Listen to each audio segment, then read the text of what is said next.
بسم اللہ الرحمن الرحیم۔ محترم ناظرین، پچھلی ویڈیو میں آپ کو بتایا گیا کہ حضرت شعیب علیہ السلام نے اپنی قوم سے کہا، اے میری قوم، تمہارا کیا خیال ہے کہ اگر میں اپنے رب کی طرف سے ایک کھلی شہادت پر تھا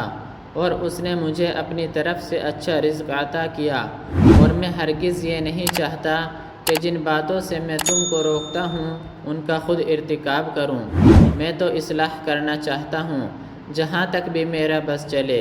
اور یہ جو کچھ میں کرنا چاہتا ہوں اس کا سارا انحصار اللہ کی توفیق پر ہے، اسی پر میں نے بھروسہ کیا اور ہر معاملے میں اسی کی طرف رجوع کرتا ہوں۔ محترم ناظرین، حضرت شعیب علیہ السلام نے جو کچھ چاہا قوم نے جانتے بوجھتے ہوئے اس سے نادانی و جہالت کا ثبوت دیا، گویا کہ وہ ان سے کسی اجنبی زبان میں بات کر رہے تھے، حالانکہ وہ اس شہر کے باشندے اور قوم کے بھائی بند تھے،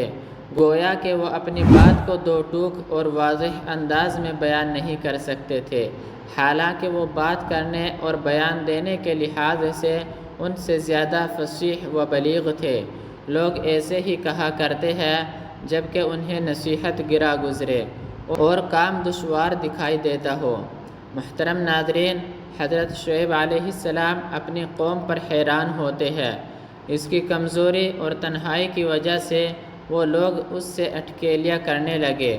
اگر اس کا قبیلہ اور قرابت داری نہ ہوتی تو اسے پتھروں سے رجم کر ڈالتے اور اس سے گلو خلاصی کرا لیتے۔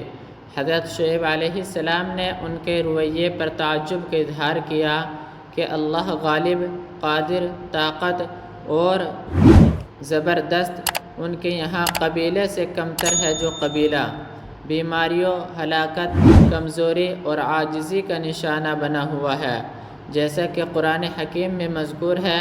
انہوں نے کہا، اے شعیب، جو تم کہتے ہو وہ ہمیں زیادہ سمجھ نہیں آتا، ہم تجھے اپنے یہاں کمزور سمجھتے ہیں، اگر تیرا قبیلہ نہ ہوتا تو ہم تجھے رجم کر دیتے اور تو ہم پر غالب نہیں ہے۔ آپ نے فرمایا، اے میری قوم، کیا میرا قبیلہ اللہ تعالیٰ کی نسبت تمہیں زیادہ عزیز ہے؟ تم نے اسے پس پشت ڈال دیا ہے، بلا شبہ میرا رب جو تم کرتے ہو اس کا احاطہ کرنے والا ہے۔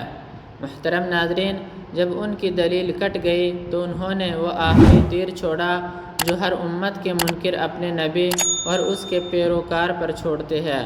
جیسا کہ ارشاد باری تعالیٰ ہے۔ اس کی قوم کے سرداروں نے کہا جنہوں نے تکبر کیا تھا، اے شعیب، ہم تجھے اور تیرے ساتھ جو ایمان لانے والے ہیں اپنی بستی سے ضرور نکال دیں گے یا تم ہمارے مذہب میں لوٹ آؤ گے۔